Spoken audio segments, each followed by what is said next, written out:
Hey all, this is Jeet from mathsg.in. Maths Genius. Who is the Maths Genius? He is studying Maths Genius. By the way, this is a new guy, a lovely one, by the name Vaibhav, and we are discussing something. Actually, हम क्या कर रहे हैं ना, वो पानी में जैसे डाइव करते हैं ना, पानी में डाइव करके मोती निकाल के लाते हैं. द कॉस्टलीस्ट ऑफ, वो क्या बोलते हैं उसको, स्टोन तो नहीं बोलते, कॉस्टलीस्ट ऑफ पर्ल है. एक बढ़िया क्वेश्चन आया. जेमस्टोन होता है ना, डायमंड, रूबी, सफायर, उसी तरह से ऑयस्टर को हम क्या स्टोन बोलेंगे? सॉरी, पर्ल को, क्योंकि पर्ल तो समुद्र की गहराई में विद इन द शेल मोती मिलता है ना, तो मोती को क्या पत्थर बोलेंगे? Is it a gemstone? But it is a jewellery. Okay, so pearl dive करके पर्ल निकालने से पहले हम पानी का गहराई नाप रहे हैं. करेक्ट, सही बड़ी correct. Introduce yourself. So my name is Vaibhav. Actually, I am studying in the KE. No, don't say the school. He is studying in class 8 and we are experimenting on something. कि एक maths का छोटा सा बड़ा simple सा problem कर रहे हैं. वो मैथ्स का सिंपल सा प्रॉब्लम वाइवर कितना समझा पा रहा है आप लोगों को? Do tell me. So good. So the problem is वाइवर. So there is 1/3 plus 2/8. So firstly So the problem is. So the problem is 1/3 plus 2/8. Okay. So firstly I will take the LCM of the denominators of the two fractions, 3 and 8. Then when I take the LCM of 3 and 8, and the answer is, I will multiply these numbers 2 and 3. So 3 into 2 is 6. 6 and 12 is okay. These numbers have to be multiplied. What are these numbers? What these numbers are? These are factors. Loud and clear. Factors. Actually ये थोड़ी देर पहले मैं आपको question कर रहा था, थोड़ा fumble कर रहे थे, बिल्कुल आ नहीं रहा था. अभी आ रहा है. सो इस समय बताना चाहता हूँ कि वैभव इज ए गुड स्टूडेंट. उसको मौका नहीं मिला है कभी क्रॉस एनालिसिस ब्रेनस्टॉर्मिंग का, जो चीज़ हम देते हैं यहाँ पे mathsg.in में. सो हम लोग क्या करते हैं, you are the maths genius. तो आपने कुछ काम किए हो, तो जो भी किए हो उसको कितना सुंदर किए वो आ नहीं रहा था. तो these are actually the factors. Okay, तो फैक्टर्स होने से उनको सबको मल्टीप्लाई किया जाता है. Because why it is a factor by the way? 2 is a factor. किसका? ठीक है, हम कंटिन्यू करेंगे विद द प्रॉब्लम. तो आपने एलसीएम निकाले, ओके, फिर इन लोगों को मल्टीप्लाई किए. इज दैट वैसा? क्या बोलना चाहते हो? मैं इसको ऐसे भी लिख सकता हूँ, मतलब एलसीएम लिख के इक्वल टू 2 into 2 into. तो वो जो लिखेंगे उसको कहेंगे क्या? लिटरली क्या कहेंगे? वर्बली क्या बोलेंगे? आप वर्ड में बोल दो, वैसे से लिखेंगे दिखाने की क्या जरूरत है? हिंदी में बोल दो, उड़िया में बोल दो. करना क्या है?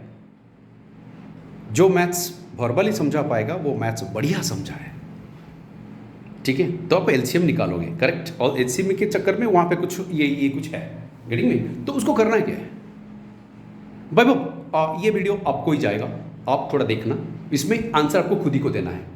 माय डियर पेरेंट्स, पापा भी हैं साथ में हमारे, तो मामा, तो डोंट असिस्ट में एनीथिंग. वो अपना ही वीडियो देखेगा और खुद को ही क्वेश्चन करेगा. बेटा आगे एक्सप्लेन. आगे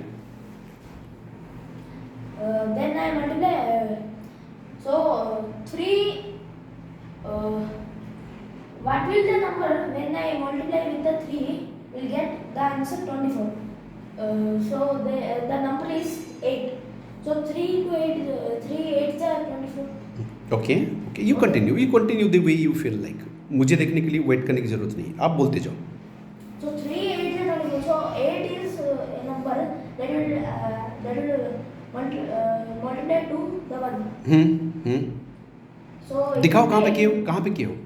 सर पे. हाँ, बस वहाँ दिखा के बोलो, ऊपर दिखा के क्यों बोल रहे हो? फिर नेक्स्ट. सर उसको मैं प्लस किया जैसे हुआ है, और 8 के इंग्लिश में बोलो. So the number that will I multiply with the 8 is 3. Okay. And why did you multiply it with 3? Because when I multiply with 3 to 8, the answer will be 24. Okay. And what do you want exactly? हमें चाहिए क्या, क्यों 3 multiply कर रहे हैं? 8 से 3 multiply करने से 24 मिलेगा, लेकिन हम वो 3 मल्टीप्लाई करके 24 क्यों निकाल रहे हैं? नहीं बोलो, getting me? These are the questions आपको सॉल्व करना है, गेटिंग मी पॉइंट? सो आप ये खुद ही कर सकते हो, कभी भी कोई मैथ्स का प्रॉब्लम कॉपी में करते हो तो keep on saying that loud and record it, okay? जैसे आप करना खत्म करोगे वही रिकॉर्डिंग थोड़ा दोबारा देख देने से आपको माइंड क्लियर हो जाएगा, गेटिंग मी पॉइंट? वो mind clear, you know the answer, आपने आंसर करके रख दिया, लेकिन ये जो आंसर किया इसी के ऊपर बेस करके मैं अगर कोई ट्विस्टेड प्रॉब्लम दे दूंगा बड़ा वाला तो आप नहीं कर पाओगे। तो पहले उससे पहले मैं बताना चाहता हूँ, आपने डिनोमिनेटर को 24 किए बाय टेकिंग आउट एलसीएम। इसको 24 क्यों किए?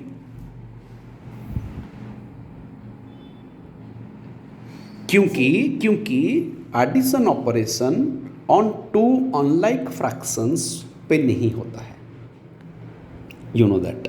अनलाइक फ्रैक्शंस ये दोनों क्यों हैं? क्योंकि इनका डिनोमिनेटर अलग अलग है। अगर डिनोमिनेटर सेम होता तो लाइक फ्रैक्शंस होते हैं, लाइक फ्रैक्शंस होते हैं, करेक्ट? जैसे 1/3 plus 2/3, give me the marker, give me the marker quickly.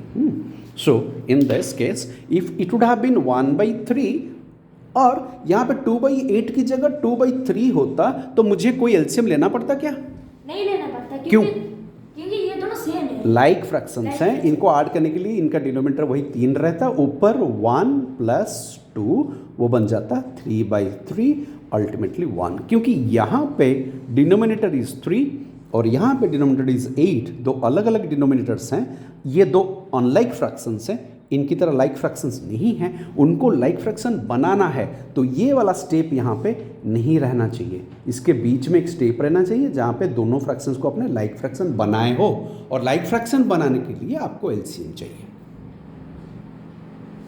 ये जो Yes, yes. अनलाइक जो ये देखो, मैं ये बनाने के लिए वो एलसीएम चाहिए। हाँ, तो कैसे है ना, ये जैसे दोनों का एलसीएम 24 है तो 3 गुना 8 हो जाएगा 24, जैसे तुमने बोले, तो ऊपर 1 गुना 8 हो जाएगा, क्योंकि दोनों को सेम से मल्टीप्लाई डिवाइड करना है to keep the fraction same. कोई फ्रैक्शन को सेम रखने के लिए क्या करना पड़ता है? नीचे को जितने में मल्टीप्लाई करोगे ऊपर को भी उतने में मल्टीप्लाई करोगे। अगर डिवाइड करना है तो नीचे को जितने से डिवाइड करोगे ऊपर को भी उतने से ही डिवाइड करोगे, तो वो फ्रैक्शन सेम 1/3 रहेगा।